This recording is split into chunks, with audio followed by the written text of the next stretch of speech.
네, 여야가 오늘 국회 본회의에서 내년도 예산안을 처리하기로 합의를 했는데요. 그러나 김건희 여사의 주가 조작 의혹, 일명 대장동 특검, 그리고 주가 조작 의혹과 관련된 특검, 이렇게 두 가지 쌍특검이 있습니다.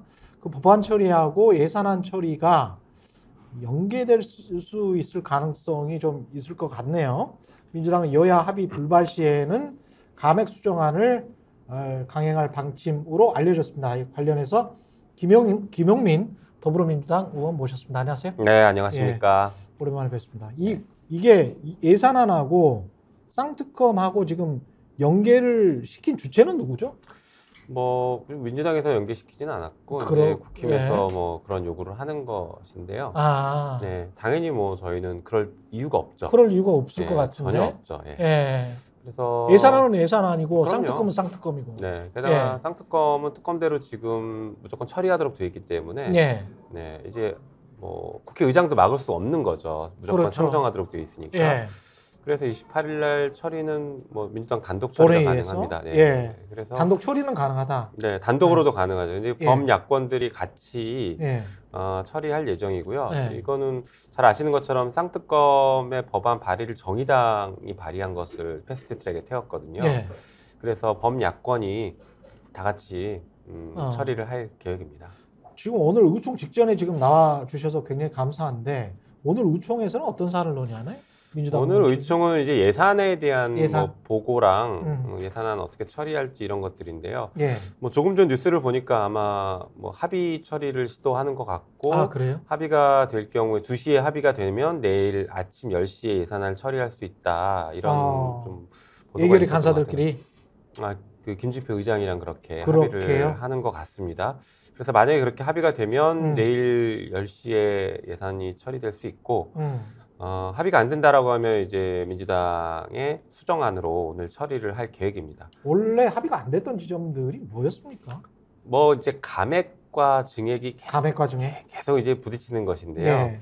뭐 저희는 이제 대표적으로는 이제 민생 예산이나 R&D 예산 이런 것들을 삭감한 걸 다시 증액해야 된다라는 입장을 굉장히 강하게 하고 있고, 그래서 이제 그런 부분들이 계속 부딪혔던 겁니다. 게다가 이제 뭐 법무부의 어떤 특활비 문제라든가 그런 여러 가지 이제 이 정권이 하고 싶어하는 여러 이제 예산안들 그런 것들을 민주당은 기본적으로는 감액. 특활비도 증액한다는 거예요? 증액은 아니죠. 이제 민주당은 감액 유지한다. 그렇죠. 우리는 감액 입장이고. 그 난리가 났었는데 뉴스타파에서 그 정도 이야기를 했었는데도 그걸 특활비 용도도 제대로 안 밝히면서 그거를. 그러니까 저는 전액 감액해야 된다고 생각하는데. 근데 뭐 지금 당에서는 전액 그 삭감까지 입장은 아닌 것 같고, 뭐 상당 수준의 삭감을 해야 된다라는 입장을 가지고 있는 걸로 알고 있어요. 아니 마약 수사나 뭐 이렇게 특별하게 수사를 하는 거를 무슨 파리바게트나 뭐 어디 가서 뭐 패밀리 레스토랑 가서 쓰는 건 아니지 않습니까? 근데 그런 데서 막 썼던데요? 네. 그러니까 사실 문제가 있죠. 마치 쌈짓돈처럼 마구잡이를 써왔고. 그리고 이제 명절 때, 뭐 이렇게 금일봉식으로 자기랑 친한 사람들 나눠준 것 아니냐. 이런 의혹들이 있죠. 현금으로? 네. 일종의 돈봉투죠. 검찰발. 그래서, 검찰총장을 중심으로 한, 검찰의 검찰 동일체라고 부르죠. 총장을 정점으로 한 이렇게 뭉치게 하는 조직관리용으로 사용한 것 아니냐. 정말 수사의 어떤 기밀성을 요하는 데 썼던 게 아니라 검찰총장을 위해서 쓴 거 아니냐, 조직을 위해서 쓴 거 아니냐, 이제 이런 의혹들이 강하게 제기되고 있죠. 과거의 군부 정권에서도 뭐 하나회 뭐 이런 거를 할 때 결국은 핵심은 어딘가로부터 빼내온 돈을 가지고 그 돈을 나눠줬던 거 아니에요? 그렇죠. 이게 윤활유예요. 돈이 없으면 유지되기 어렵죠. 돈과 자리 이런 것들이 없으면 유지되기가 어렵죠. 좀 합의가 그래도 원활히 돼가지고 잘 됐으면 좋을 것 같고 쌍특검 이야기를 해야 될 것 같습니다. 일단 대장동 특검 그리고 김건희 여사 주가 조작 의혹과 관련된 특검. 대장동 특검은 지금 법안 내용에 뭘 담고 있죠? 대장동, 그러니까 패스트트랙에 올라간 법안을 예. 기준으로 말씀드려야 되는데 예. 50억 클럽과 관련돼서 50억을 받은 이 사안들에 대한 전반적인 수사라고 보시면 됩니다. 예.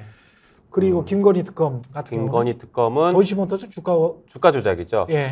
사실 이것도 이제 패스트트랙에 올라간 법이 주가 조작이고 그 전에 뭐 제가 발의했던 법은 거기서 허위 경력이라든가 그다음에 코바나 컨텐츠의 뇌물성 후원 뭐 이런 것들이 좀 포함이 돼 있었어요. 예. 그리고 민간인을 외국에 그 출장 갈 때 같이 데려가서 그 당시에 또 여러 가지 의혹들이 제기됐었죠. 예. 그런 것들을 포함한 특검을 준비했는데 이제 범야권이 합의해서 패스트트랙에 올린 것은 주가 조작 하나만, 정의당 아닌 주가 조작 하나만 이렇게 지금 들어가 있는 상태라고 보시면 됩니다. 그럼 명분백이나 뭐 이런 거는 당연히 없을 것 같고요. 지금 없죠. 예. 도이치모터스 주가 조작 의혹 같은 경우는 검사가 실제로 김건희 여사를 소환한 적이 없죠. 없습니다. 수사를 전혀 안 했죠. 근데 과거에 무슨 뭐 서면 조사는 한 번 했다 뭐 이런 식의 답변은 나오지 않았었나요? 뭐 그런 얘기가 있긴 했는데 그것도 사실 좀 불분명한 것 같고요.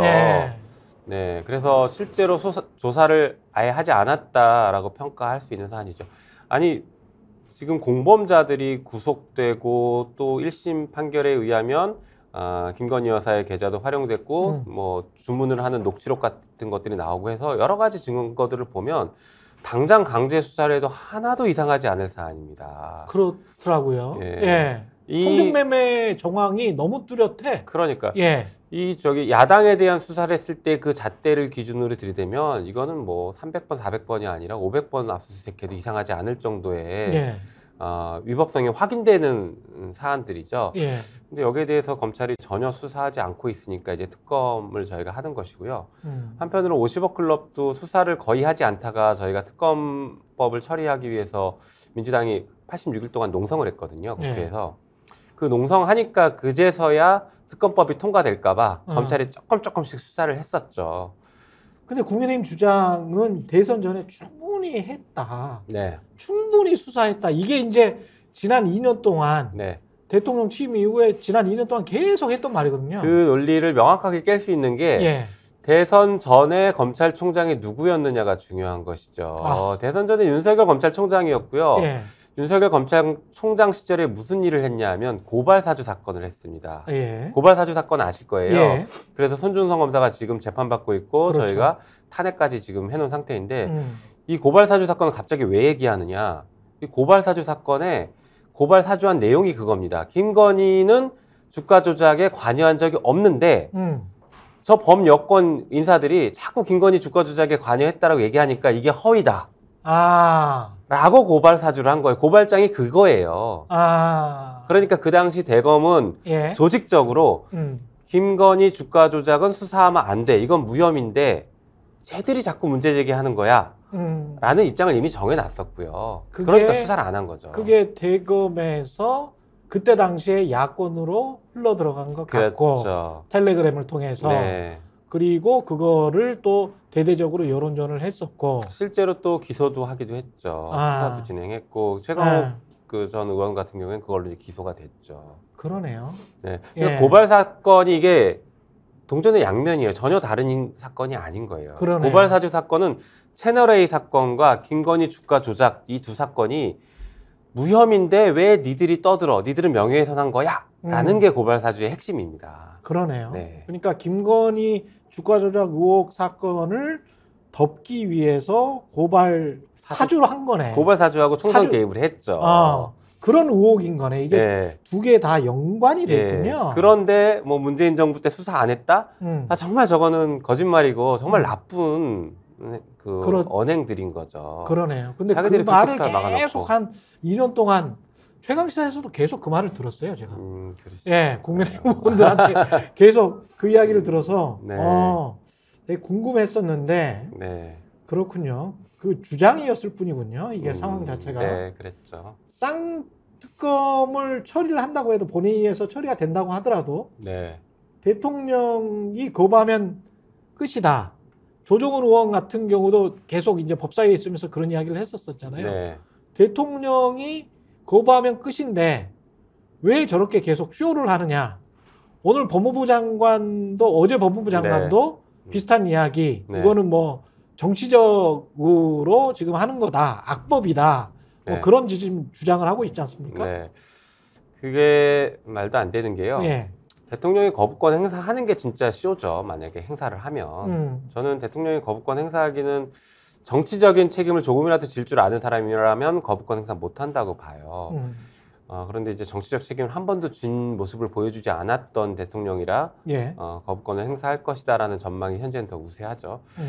그리고 뭐 한동훈 장관도 이게 악법이다라고 얘기했는데 현직 법무부 장관이 지금 그런 발언을 하면 안 되죠. 현직 법무부 장관이 국회에서 논의되고 있는 법에 대해서 국회 논의 과정을 따라서 정부는 정부의 나름대로 입장을 가지고 대응하겠습니다. 이 정도 얘기를 해야지. 예. 아직 법 통과도 안 됐는데 악법이다 아니다 이런 얘기를 하면 국회 구성 자체를 무시하는 것이고요. 국회 기능 자체를 무시하는 거예요. 저런 예. 분이 무슨 또 비대위원장 간다고 하니까 아마 지금 또 잘 보이기 위해서 미리 저렇게 하는 거 아닐까 싶긴 한데 예. 정말 그 대통령실에 철저한 집사 같은 행동을 하고 있어요. 집사 같은 행동을 하고 있다. 네. 예. 아무튼 이 법은 굉장히 중요한 법이고 정의를 실현하려는 법이에요. 모든 사람은 법 앞에 평등해야 되고 자신의 배우자가 누구이냐에 따라서 수사를 받고 안 받고가 결정되면 안 됩니다. 특검은 지금 누가 임명하기로 돼 있습니까? 정의당 임명하기로 돼 있습니까? 아니, 이제 야권이. 야권이. 네. 근데 저 법무부 장관이 한 이야기는 뭐예요? 그러니까 정의당이 지명하기로 돼 있다. 그래서 악법이다. 뭐 이렇게 이야기를 그렇지는 하는데. 않고요. 예.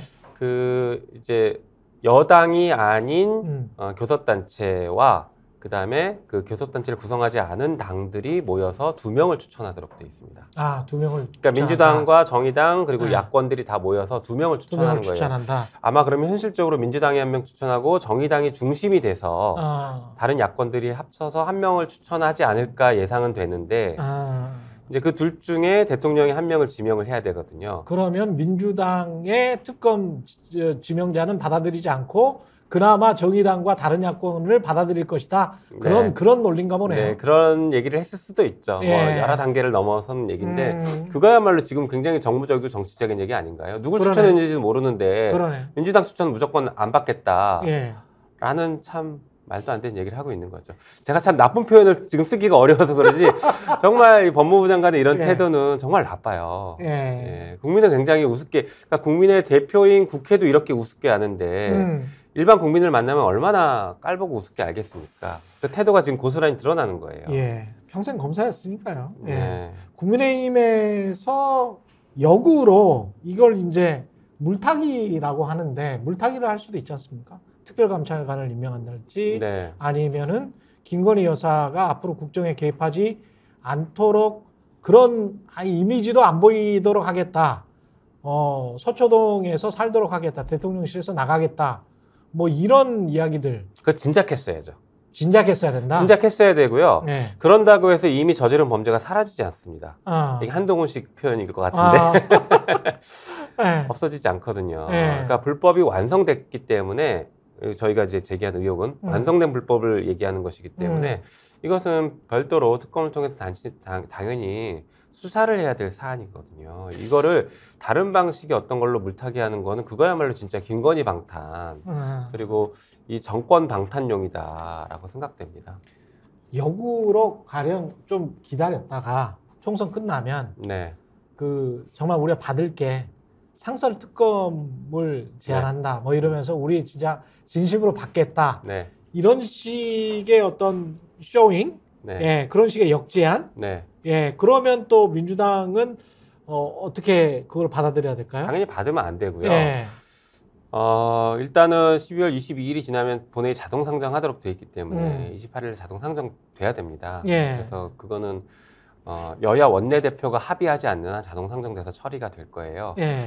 그래서 지금 우리 당 원내대표는 그거를 받을 생각이 현재는 전혀 없는 것으로는 알고 있거든요. 그렇군요. 네. 예. 그리고 이게 특검을 만약에 거부를 하면 그 다음에는 네. 어떻게 이 이슈를 뭐 가령 제대로 취재도 안 될 거고 네. 뭐 검찰이 다 쥐고 있는데 네. 이 상황에서 뭐 재판이 열리지 않는 이상 그 재판 방청을 하지 않는 이상 뭔가 뭐 나올 이슈가 없잖아요. 네. 주가 조작 의혹과 관련해서는. 그렇죠. 그럼 어떻게 이제 총선 때까지 이거를 문제 제기를 할 수 있습니까? 그러니까 저희가 뭐 선거를 네. 앞두고 문제 제기를 하는 것처럼 지금 국힘이 얘기하는 것인데 네. 사실 꼭 그런 건 아니고요. 네. 이렇게 선거 직전에 이 특검법이 통과되도록 만든 거는 국힘이에요. 오히려. 왜냐하면 저희가 패스트트랙 태우면 이게 빤히 이때 처리되는 게 빤히 보이는 상황인데 그때 그러면 합의 처리를 해서 선거랑 많이 떨어져 있을 때 빨리 끝내던가. 어차피 처리될 거, 어차피 끝낼 수 있는 거. 원래 제기를 했던 게 지난해. 저는 작년 8월에 법을 처음 냈죠. 지난해 8월부터. 예. 그러면 그때 지난해 처리를 하든지 올 초라도 처리를 그럼요. 했으면 그럼요. 될 것 아니냐. 그럼요. 선거 때와 상관없이 이게 끝날 이슈인데 물론 이제 수사 결과에 따라서 뭐 파급력이 클 수도 있겠지만 예. 그런데 지금 선거 임박해서 특검법을 처리하게 만든 장본인은 국힘당이에요. 자기들이 시간을 이렇게 끌고 왔고 빤히 보이는 이때 처리되는 빤히 보이는 상황을 만들었거든요. 갑자기 법안을 낸 것도 아니다. 그럼요. 그리고 패스트트랙에 저희가 태웠더라도 그 시간이 그냥 자동으로 가는 게 아니라 법사위가 그때까지 처리를 하면 돼요. 그 전에 처리를 하면 됩니다. 그러네요. 기한을 꼭 다 끌 필요가 없어요. 야, 그렇죠. 그럼 빨리 처리해버리자. 어차피 네. 이거 12월에 처리되지만 네. 처리되니까 그 전에 우리가 뭐 6월, 7월 이때 빨리 처리해서 끝내버리자 해서 법사위에서 처리했었어도 돼요. 그 본회의에 바로 직상정되면 마지막으로 어떻게 12월 28일을 국민의힘이 넘길 수 있는 어떤 정치적인 절차의 꼼수 뭐 이런 게 혹시 있습니까? 글쎄요, 뭐 네. 아마 필리버스터 신청하고 뭐 이렇게 네. 저렇게 하면서 시간 끌긴 하겠죠. 네. 그런데 그렇다고 하더라도 처리를 막을 수는 없을 거예요. 처리를 막을 수는 없을 네. 것이다. 그러니까 필리버스터 하면은 저희가 이제 24시간 지나면 필리버스터를 중단시킬 수 있는 그렇죠. 의결을 할 수 있거든요. 그래서 아마 당에서는 그렇게 중단시키고 표결 처리를 할 계획을 갖고 있을 것 같긴 한데 예. 저는 개인적으로는 중단시킬 필요 없다 생각합니다. 중단시킬 필요가 없다. 네, 필리버스터 신청하면 네. 그냥 토론하게 만들어 둬도 돼요. 왜냐하면 저들이 얘기하는 주장 자체가 굉장히 옹색하거든요. 김건희 특검법을 막기 위해서 무슨 주장을 하겠습니까? 해봤자 본인 스스로가 정의에 맞지 않고 누군가에게 불평등하게 봐줘라라는 얘기를 주구장창 해야 될 겁니다. 그러니까 저는 그 토론이 나쁘지 않다고 봐요. 국민의힘이 오히려 정치적으로 계속 그 손실만 가는 토론을 할 것이기 때문에 그냥 계속 하게 둬도 된다. 아마도 할 말이 없을 것이다. 지쳐 떨어질 것이다 오히려. 예. 저는 그렇게 생각하고 그리고 반대로 우리 쪽에선 찬성 토론하면서 이 특검법의 필요성을 적극적으로 국민들께 설명드리는 게 훨씬 더 효과적일 수 있다라고 생각합니다. 이 총선을 앞두고 송영길 전 대표가 이제 구속이 됐습니다. 네. 그리고 이제 연루된 의원들이 어제 뭐 MBC, KBS 뉴스에도 쭉 많이 나오던데 네. 연루됐다고 뭐 믿겨지는 의원들이죠. 관련해서 이게 어떤 그 선거에도 미칠 것 같고 공천에도 영향을 미칠 것 같거든요. 제가 보기에는. 뭐 그럴 수 있다고 보여지죠. 그렇죠. 수사가 한참 네. 진행이 되고 하면 그럴 가능성이 있죠. 예. 그러면 이게 민주당으로서는 상당히 당을 운영하기가 굉장히 힘들어지는 거 아닙니까? 이재명 당 대표의 사법 리스크에 이어서. 네. 예. 그 뭐 이제 부담스러운 상황은 분명히 맞고 국민들께서 보시기에 민주당이 좀 이렇게 당내 선거에 돈 봉투 오고 간 거 아니야라는 의심을 이제 증폭시킬 수 있는 그런 상황들이 발생할 수는 있는데, 그렇죠. 저는 오히려 그럴수록 뭐 이재명 대표가 연루된 건 아니니까, 그리고 현 당 지도부가 연루된 게 아니니까, 예. 이건 우리가 정치 개혁 그리고 정당 개혁 방향으로 좀 빠르게 정리를 해나가도 된다고 생각하거든요. 우리가 이 부분 과감하게 예. 정리하겠습니다. 그래서 뭐 대의원과 권리당원 1인 1표제 만드는 게 사실은 이 돈봉투 사건과 연관이 있거든요. 어떻게 연관이 있어요? 대의원을 확보하기 위해서는 당대표 출마하는 분들이 현역 의원이나 지역위원장들한테 나를 도와줘라고 얘기할 수밖에 없어요. 권리당원은 숫자가 너무 많으니까 돈 봉투 줘가지고 한두 명한테 줘가지고는 안 되고. 그렇죠. 근데 대의원 40몇 표를 좌지우지할 수 있는 지역위원장들 혹은 현역 의원들은 쉽게 접근 가능하잖아요. 그러니까 이걸로 계파를 형성하는 방식으로 보통은 흔히 만들어지는데 계파 형성을 넘어서서 돈 봉투를 줄 수도 있는 구조인 거죠. 소수가 많은 표를 가지고 있기 때문에 그렇죠. 그 사람들만 관리하면 네. 어느 정도 몇십 %는 얻을 수 있는 그런 구조. 맞습니다. 어차피 권리당원들 득표는 의원들, 그러니까 당대표 선거에 나가는 후보들이 비슷비슷하게 나옵니다. 막 거기서 20% 30% 이렇게 차이 안 나거든요. 그렇겠습니다. 10% 내외 차이예요. 그렇겠습니다. 예. 그러면 대의원을 누가 한 표라도 더 확보하느냐에 따라서 확확 달라집니다. 근데 대의원은 아무래도 기득권 위주가 많겠네. 기득권 위주일 수도 있고 예. 아무래도 지역위원장이나 현역 현역. 의원의 입김에 영향을 받을 수 있는 구조인 것이죠. 그러니까 그러네. 예를 들면 제가 남양주병 국회의원인데 음. 우리 남양주병 지역위원회에 뭐 대의원이 45명이 있다 치면 이 대의원들이 당대표 투표할 때 제 눈치를 보려고 할 겁니다. 뭐 안 그래도 되지만 그러네. 뭐 굳이 자기가 호불호가 없다라고 하면 우리 지역위원장은 누구를 밀지? 이게 궁금해지거든요. 정당 개혁이나 정치 개혁을 위해서라도 그리고 그쪽으로 아예 이번에 송영길 전 대표의 구속을 그 계기로 삼아야 된다. 네, 그런 말씀이네요. 저는 그렇게 생각합니다. 예. 그리고 또 하나 이제 제도적인 게 연동형하고 지금 병립형인데 네. 이거는 어떻게 보세요? 저는 뭐 여러 번 계속 말씀드리고 있는데 특정 어떤 선거제도를 지금 바로 말씀드리기보다는 어떤 원칙이 중요한 건데 예. 일단 민주당이 단독 과반 이상을 차지하는 게 저는 이번 선거의 승패의 핵심이라고 봅니다. 기준은 민주당이 단독 과반을 차지하느냐 마느냐가 맞습니다. 기준이 되어야 된다? 네, 저는 그게 승패 핵심이라고 보고 예. 있어요.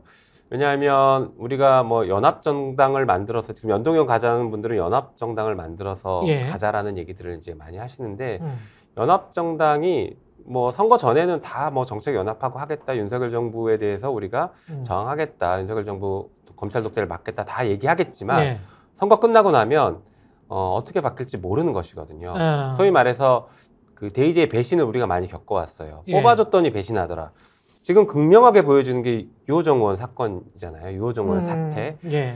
이런 것들은 뽑아준 사람들을 정말 극명하게 배신하고 있는 사태인데 이걸 어떻게 막을 수 있냐. 안 그런다는 장담을 어떻게 할 것이냐. 이거에 대해서 아무도 답을 못 하거든요. 그렇다고 하면 되돌아가서 민주당의 단독 과반을 얻어서 윤석열 정권이 이렇게 막 폭주하는 것을 그래도 제어해야 된다, 국회에서. 민주당 단독으로라도 제어할 수 있는 수준을 만들어놔야 된다가 저는 지금 핵심이라고 보고 있습니다. 아마 연동형 주장하시는 분들은 그런 논리인 것 같아요. 명분도 잃을 수 있고 실리도 잃을 수 있다.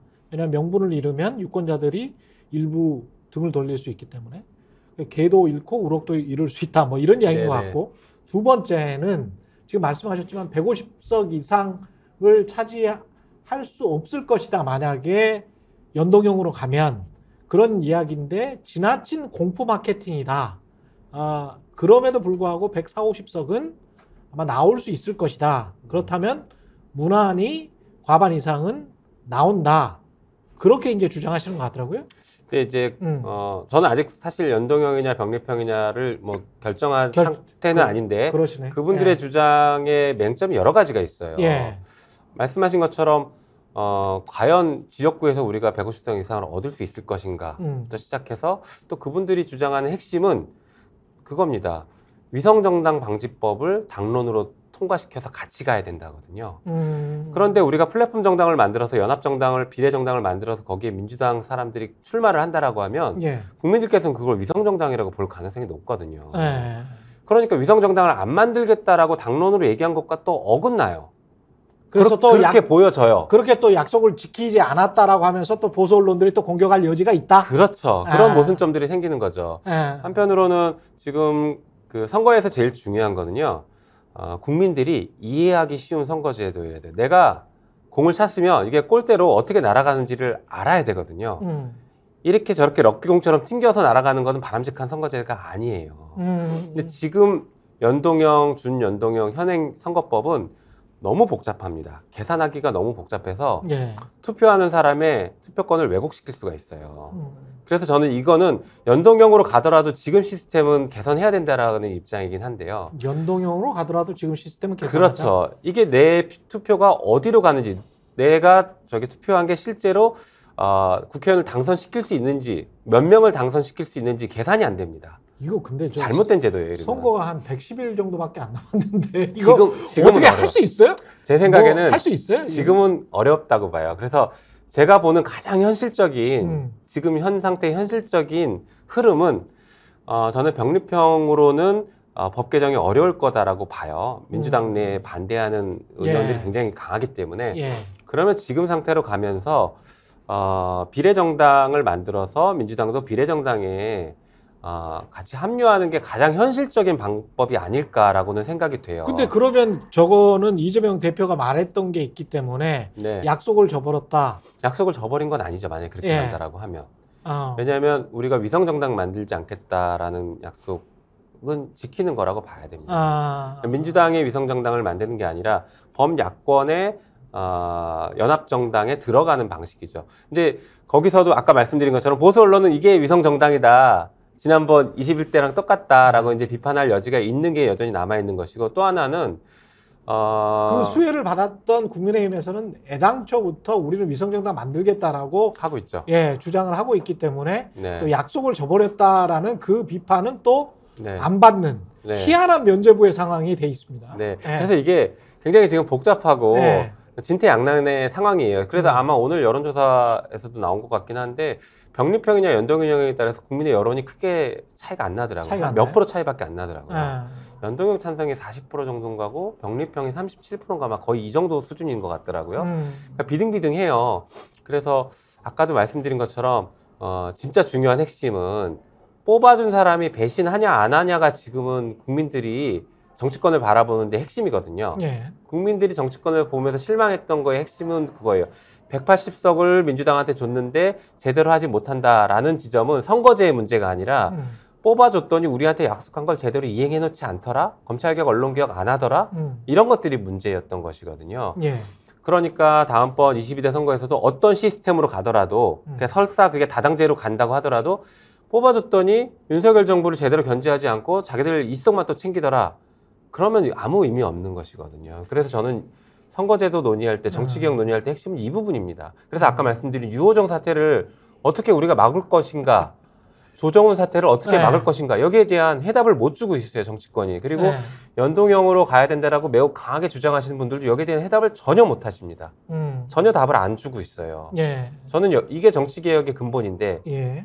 핵심을 놓치고 있다고 보고 있는 것이죠. 그리고 마지막으로 지금 국민의힘 상황은 법무부 장관, 검사 출신의 한동훈 장관이 비대위원장을 가고 네. 그렇게 되면 윤재옥 원내대표잖아요. 네. 원내대표는 경찰 출신이고 네. 그렇게 돼서 이제 이준석 전 대표가 이게 검경 합동수사본부냐. 그러게요. 예. 그 경찰 고위직, 검찰 고위직. 네. 예. 이게 어떻게 비칠지도 모르겠습니다.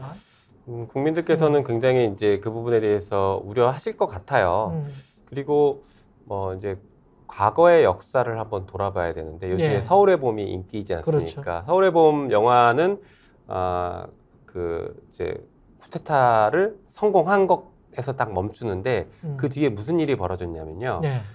당시에 집권당이었고 주류 세력이었던 민주공화당, 그러니까 박정희 대통령의 당이었죠. 해체시켜 버립니다. 민주공화당을 해체시키고 신군부 세력이 중심이 된 민정당을 새로 만들어요. 그건 이제 헌법을 개정하면서 그렇게 만들어 버렸거든요. 그렇죠. 정치 금지시키고 지금 그렇게 하려는 저는 시도라고 보여져요.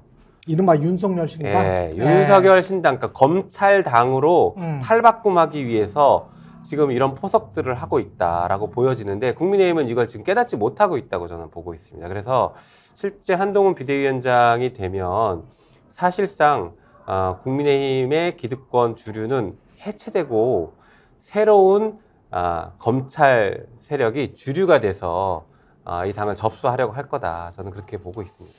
마지막으로 SNS에서도 한마디 하셨던데 이낙연 전 대표 행보에 관해서는 어떻게 생각하십니까?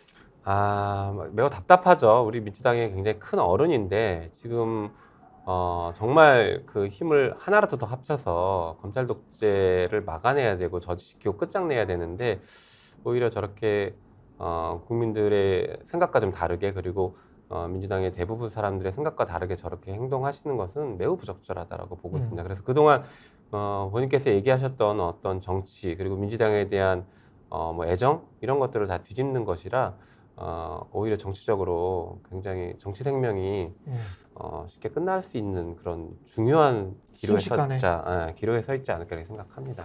예, 여기까지 듣겠습니다. 지금까지 마지막으로 하나만 딱 말씀드리고 싶은 게 있는데 아마 많은 국민들이 시청자들도 궁금해하실 건데 특검법이 통과되면 지금 명품백 사건이나 양평고속도로 사건 이거 포함 안 되는데 어떡할 거냐 네. 궁금해하실 거예요.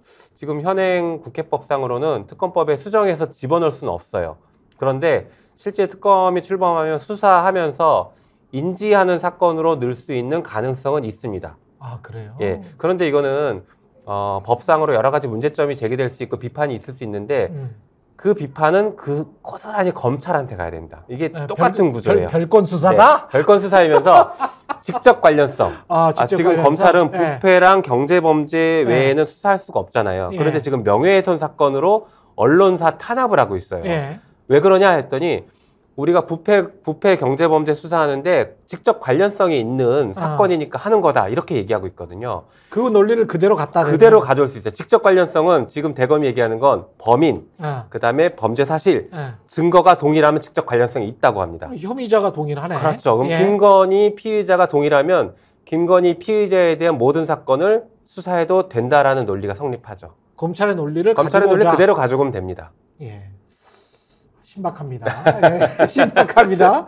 여기까지 듣겠습니다. 네. 김용민 더불어민주당 의원이었습니다. 고맙습니다. 네, 감사합니다. 네, 최경련의 정치 본색 오늘은 여기까지 하겠습니다. 고맙습니다.